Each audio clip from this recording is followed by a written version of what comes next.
আল্লাহকে ভয় করো। ইত্তাকুল্লাহ, ইত্তাকুল্লাহ, ইত্তাকুল্লাহ।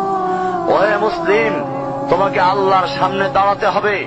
তোমার হিসাব নেওয়ার জন্য আল্লাহই যথেষ্ট, যিনি সব জানেন। তুমি তা গোপন করো ও প্রকাশ করো। তোমাকে অবশ্যই মৃত্যু বরণ করতে হবে।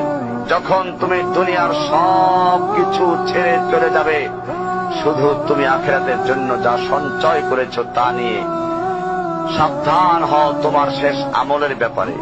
তুমি জানো না কখন তোমার শেষ মুহূর্ত। তুমি কি প্রস্তুত মৃত্যুর জন্য? তুমি কি প্রস্তুত কবরের সওয়াল জবাবের জন্য? তুমি কি প্রস্তুত ভয়াবহ কিয়ামতের জন্য, হাসরের ময়দানের জন্য, হিসাব নিকাশের জন্য, আল্লাহকে জবাব দেওয়ার জন্য, মিজানের জন্য?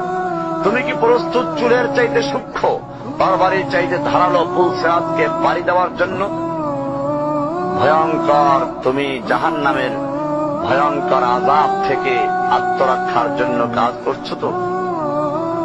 যার ইন্ধন মানুষ এবং পাথর, যার আগুন ভয়ঙ্কর উত্তাপ সম্পন্ন কালো বর্ণের, যা হৃদয় পর্যন্ত জ্বালিয়ে দেবে, এমন উত্তপ্ত পানি যা নাড়ি ভুঁড়িকে বের করে দিবে। রয়েছে খাবারের হিসাবে জাক্কুম ও গলিত পুঁজ।